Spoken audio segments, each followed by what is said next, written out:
Hello friends and fellow gamers, it's MKxJUMP here, and I've been giving DH Games a hard time for their recent decision to not make us have Prophet Orbs on Black Friday and Halloween. However, there is one silver lining of all of this, which is we can use our Prophet Orbs whenever we want because we're not having to save for particular events coming in the future, which means we can all cash in this event and get our hands on copies of Tix rather than having to save for next month's event, which is going to be Flora, who isn't a very good hero at all. So guys, get excited, get hyped, because this week's event is pretty good because Tix is the top reward. Let's go check it out. But before we do check out this week's event, I'd love to give a shout out to a few new individuals who've decided to back me on Patreon. So a shout out goes to Demon God Amon, to Phoenix, to Jarso, and also Martin Nemesis. So thank you to all you guys that have decided to back me on Patreon this week. They get to enjoy great benefits such as a Patreon exclusive chat on Discord, and also priority in our openings for the 100 Summons Challenge and Prophet Orb. So if you guys want to get that kind of fun little extra content for yourselves and get those priority accesses to our streams, why don't you consider backing me on Patreon as well, using the link in the top corner of the screen or down below in the description. And anyway, if you don't want any of those things, the money does also help me to keep the lights on here and keep doing what I'm doing. Anyway guys, let's go check out this week's event.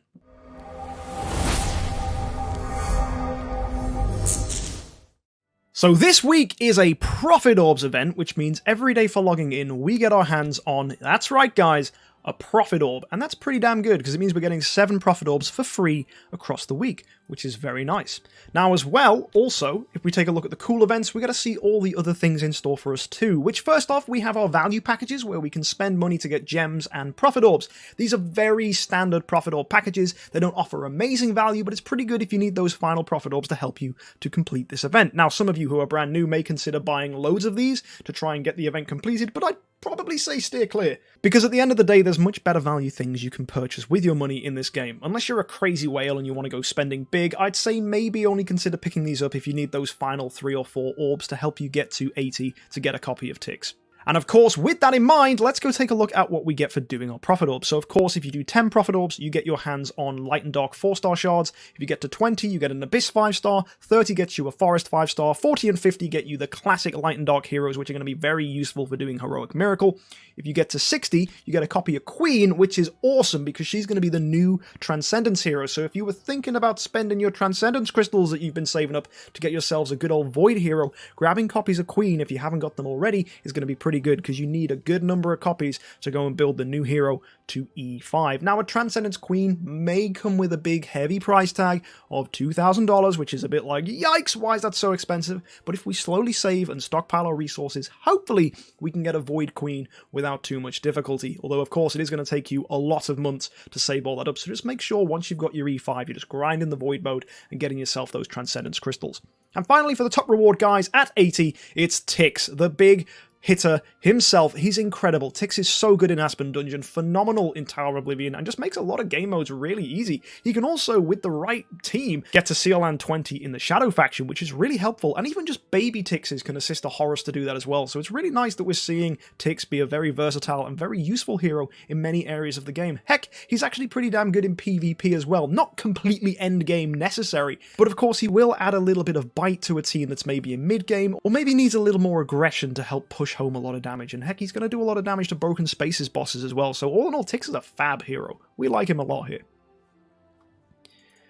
On the topic of fab heroes, Aida is the Heroic Miracle reward, and this is nuts. Aida is pretty much the pinnacle of light heroes, except for Russell, right? Russell is the big daddy, but Aida is also pretty darn good. Aida can single-handedly get you to probably death 50 if you're really good with an Aida and you build her right, because Aida's a phenomenal hero in Aspen Dungeon. Also, look at Russell. Russell's fab there too, but Aida's the star, right? If Aspen Dungeon is something you enjoy doing, this is your event, right? You're getting Tix rewards for Prophet Orbs, and Aida is in Heroic Miracle. That's huge. And if you guys don't know how Heroic Miracle works, let's say you're new here, basically you need 2 light 5-star heroes, 2 dark 5-star heroes, and 3 in every other faction. You need to summon them. So a pretty easy way to do this is to save up your shards in your bag and then just pull them out as and when. So if you look here, I have a light elite hero shard which I'm going to pull. What do I get there? There's a Michelle, there's a dark elite hero shard, let's pull that. There's a dark Arthendal, and now I need a light and a dark, so let's go find some light and dark heroes. I'm going to go pull a dark spirit down here, so we'll pull 1 copy of you, and we're going to go get a light spirit down here, divine spirit, pull 1 copy of you too, and that is 2 lights, 2 darks summoned, which means I can now claim my rewards. Now, if I do that the same, but instead it's 3 for the Forest, Shadow, Fortress, and Abyss factions, that'll get me the top rewards and an Aida. So that's how Heroic Miracle works, guys. It's pretty self-explanatory, and you do get some great rewards as well. It's not just the Aida for doing all of them. You do get some armor, and you get some helpful Heroic Summon Scrolls, and also Prophet Orbs, which are going to help you complete events, or even this event, in the future. Next up, Ormus Workshop is back, and that's exciting. Originally, I hated on Ormus Workshop, but ever since they added the regression feature where you can turn your glittery artifacts back to a bunch of normal ones, I don't feel so bad about it, because it means you can switch and exchange and do things in a nice way to... Basically, let's say you needed a fancy smancy Ruby Scepter for Aspen Dungeon, but wanted to keep several Ruby Scepter copies around for PvP. You can go and make your fancy Ruby Scepter for your Sherlock in Aspen Dungeon, then you can regress it down and just continue with your standard PvP lineup. It's a lovely thing, and you can make all of the exclusive artifacts glittery, and you might be thinking, whoa, MK, this is super pricey, I don't have all these fancy artifacts. That's okay, because this is big, high-end territory. This is for people that are pushing to Death 100, or have been playing a long time, so have managed to collect a lot of these, or people that have a lot of relics, which means they can go and buy artifacts from Glorious Boost. And Glorious Boost seems to be now a very common and recurring thing, and I really like this, because it means we can spend 400 relics on getting a rare artifact. Now, originally, the big thing you wanted to spend your relics on was Light and Dark heroes, and that's still true. If you need Russells, if you need Aspens, if you need Drakes, whatever you're going for, if you need them, you can go and get them with your relics. But if you're like me and you've kind of stagnated and you're getting all these Light and Dark hero chests, you probably don't need to be using your relics for Light and Dark heroes anymore. So this is a much more interesting thing to be using your relics for. You can get some really good stuff. Mainly, the thing on offer that's pretty damn good is Ruby Scepter, which is the best speed artifact in the game. It increases the potency of your control effects and also boosts your HP a little bit as well. Also, there's Punisher of Immortal, which if you have a Tix is pretty much compulsory for Aspen Dungeon. Whether you can get it to Glittery, Radiant, or even Splendid, it's going to help your Tix do an awful lot of damage, and the better enhanced that Punisher of Immortal is, the more damage and the easier it's going to be for your Tix to clear waves in Aspen Dungeon. And actually, the better your Punisher of Immortal is, the more fun things you can do with the Tix. For example, a Tix with no energy can go up against some opponents and two-shot them, giving himself full energy, which means you don't have to use a Demon Potion in Aspen Dungeon to clear certain waves, such as the really nasty and notorious Rah Penny wave, which is absolutely disgusting and has stopped me a few times. But just by sending in a Tix, because you've got energy, you throw that active skill out round 1, Tix clears it, no problem. No Demon Potion needed, which is very nice. So Punisher of Immortal is a very, very powerful artifact for Tix. It can help you do a lot of damage in PvE, and also on some builds is quite handy in PvP. For example, a Penny does very well with a Punisher of Immortal. So all in all, there's some really good stuff for you guys to sink your teeth into, but I would steer clear of Candy Bar, of Kiss of Ghost, and of Wildfire Torch. They're not that fantastic. The effects they offer don't really give us much. Maybe Kiss of Ghost is good now Inosuke's around, and Inosuke really does enjoy a Kiss of Ghost if it's higher up, Glittery or Splendid, but also you could say the same thing with Magic Stone Sword. He could be the Magic Stone Sword hero we've been after for all this time. So there's a lot of options for you there, but I'd say the best ones really are probably going to be Ruby Scepter, or if you're building the Tix, Punisher of Immortal.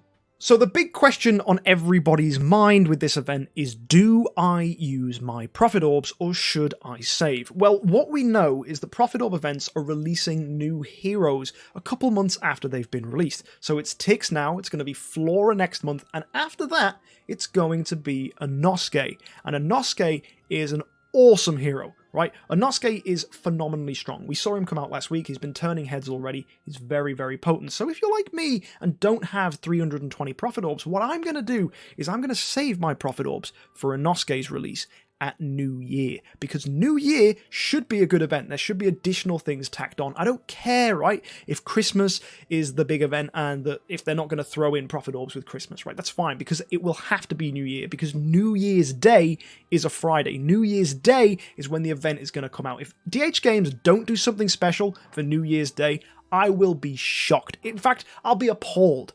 It'll be abhorrent, because what they want to do is stick to their event calendar. They've made that very, very clear. So if they do, New Year's Day is Prophet Orbs, that's when Inosuke comes out, there's going to be something else. There's going to be something additional that we can sink our teeth into. I really hope so. Now, also, the reason I'm not going for Tix now personally is because I already have an E5 Tix. As many of you know, I spent 2,000 Heroic Summon Scrolls. I got my hands on the 9 Tix copies I needed, so I'm feeling pretty good, right? I don't need more Tixes.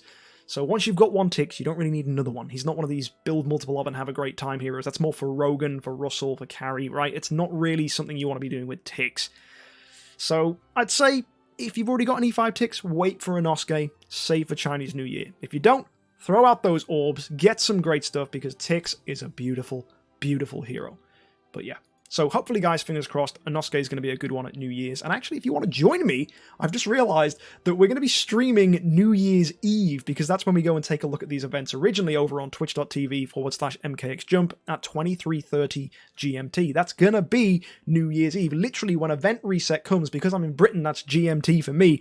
Literally, events reset is going to be Happy New Year for me. So if you want to come celebrate New Year's with me, I'd love to see you guys over on Twitch. I'll drop a link in the description. I would put it in the corner of the screen, but for some reason YouTube doesn't like Twitch because, you know, Google and Amazon, they're not friends, or at least they're not sister companies, so you can't put that kind of stuff in there. But hey, it's in the description if you want to go check that out.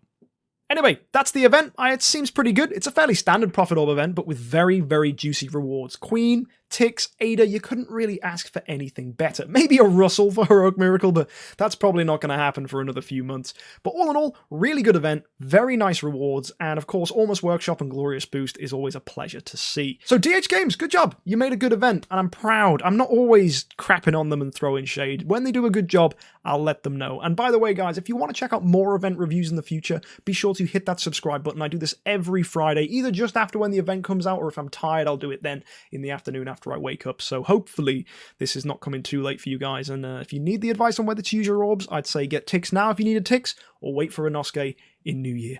So thank you for tuning in, guys. If you want to check out some more content, it's here on the side of the screen. And as always, guys, have a great week and happy idling.